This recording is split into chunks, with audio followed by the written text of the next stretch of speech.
పోగేసాయి ఇప్పుడే అది వెనకేసాయి ముసలాడిపోయాక మురి బెంగాలెవరేసాయి కనపడుతుంది ఆ విజువల్ కనపడుతుంది. ఈ సాంగ్ ప్లే అవుతున్నప్పుడు రామ్ చరణ్ గారి ఫ్యాన్స్ అందరూ కూడా చొక్కాలు విప్పి స్క్రీన్ పైకి ఇసిరేసి ఆ స్క్రీన్ ముందు ఒక స్టేజ్ ఉంటది కదా, అది ఎక్కి డాన్స్ వేయటం నాకు కనపడుతుంది. దీనమ్మ మాస్ బీట్స్ మామూలుగా లేవన్నమాట. ఏఆర్ రెహమాన్ గారి దగ్గర నుండి ఈ రేంజ్ మాస్ అయితే అస్సలు ఎక్స్పెక్ట్ చేయలేదు. సాంగ్ మాసే మాసు.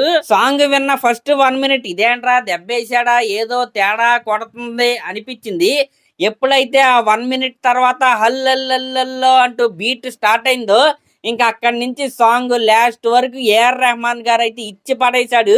మెయిన్ గా సాంగ్ లాస్ట్ లో ఒక 30-40 seconds మ్యూజిక్ అయితే ఉంది. అలాగే సాంగ్ మధ్యలో కూడా ఒక ఫాస్ట్ బీట్ అయితే ఉంది. ఆ ఫాస్ట్ బీట్ కి మన రామ్ చరణ్ గారు, శృతి హాసన్ గారు, జాన్వీ కపూర్ గారు వీళ్ళ ముగ్గురు కలిసి ఎలా డ్యాన్స్ చేస్తారా అని నేనైతే చాలా అంటే చాలా ఏకరగైతే వెయిట్ చేస్తున్నా. వదిలేయండి సార్, త్వరగా వదిలేయండి సార్, యూట్యూబ్ లోకి విజువల్ కూడా వదిలేయండి సార్. అదేంటి నువ్వు సాంగ్ ఎక్కడన్నావు అని మీకు డౌట్ అయితే రావచ్చు. యూట్యూబ్ మ్యూజిక్ వెళ్ళి అక్కడ ఈ సాంగ్ అయితే సెర్చ్ చేయండి. ఆల్ లాంగ్వేజెస్ లో సాంగ్ అయితే రిలీజ్ అయింది. తెలుగులో అదిరిపోయింది, తమిళ్లో అదిరిపోయింది, హిందీలో పగిలిపోయింది. ఇంకా నేను ఆ యూట్యూబ్ లిరికల్ వీడియో గురించి అయితే చాలా అంటే చాలా ఏకరగా వెయిట్ చేస్తున్నా. అది ఈవెంట్ లో లాంచ్ అయిన టైంలో మనకు కూడా యూట్యూబ్ లో అయితే బయటకు వస్తుంది. కానీ ఈలోపు ఈ ఆడియో సాంగ్ అయితే బయటకు అయితే వచ్చేసింది. ఆల్రెడీ చార్ట్ బస్టర్ అయితే అయిపోయింది. అంటే ఈ సాంగ్ లో ఉన్న మీనింగ్ ఏంటంటే లైఫ్ లో చాలా కష్టాలు ఉంటాయి కానీ జాలీగా ఉండాలి అంటూ చెప్తూ సాగే సాంగ్ అనమాట. ఇది నిజంగా ఇచ్చి పడేశారు చెప్తున్నాను కదా.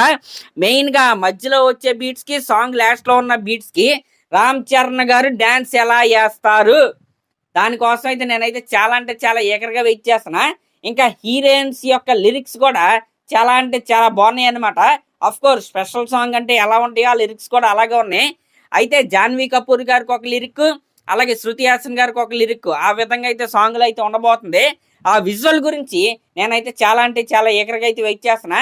ఇంకా భోపాల్ ఈవెంట్ గురించి మాట్లాడుకుంటే ఒక్కసారి ఇక్కడ చూస్తున్నారు కదా, ఇప్పుడు చూపిస్తున్నారు కదా వీడియో, జన సముద్రం అయితే నిండిపోయింది అక్కడ. భోపాల్ సిటీ మొత్తం కూడా పెద్దిగాడి మాయలో అయితే ఉండిపోయింది. నిజంగా మామూలుగా రాలేదన్నమాట జనాలు. కొద్దిగా ఎండ వల్ల 6-7 వరకు కూడా జనం అయితే కనపడలేదు. ఆఫ్టర్ 7 జనం అయితే అలా లోపలికైతే వచ్చారు. ఇంకా నిజం చెప్పాలంటే ముందు జనాల్ని లోపలికైతే అలౌ చేయలేదు, 7 తర్వాతే అలౌ చేశారు. కాబట్టి ఇప్పుడైతే గ్రౌండ్ అంతా నిండింది. ఆ జన సముద్రం మధ్యలో ఈ సాంగ్ అయితే లాంచ్ చేస్తారు. ఆల్రెడీ వెన్యూ దగ్గరికి మన మున్నాభయ్య, రామ్ చరణ్ గారు వీళ్ళందరూ వచ్చేసారు.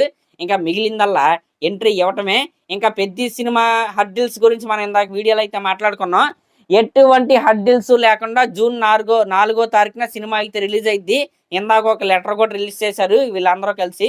కాబట్టి don't worry, song audio song ఈ లోపు వినేయండి. విజువల్ వచ్చిన తర్వాత మరొకసారి దాని గురించి అయితే మాట్లాడుకుందాం. Thank you.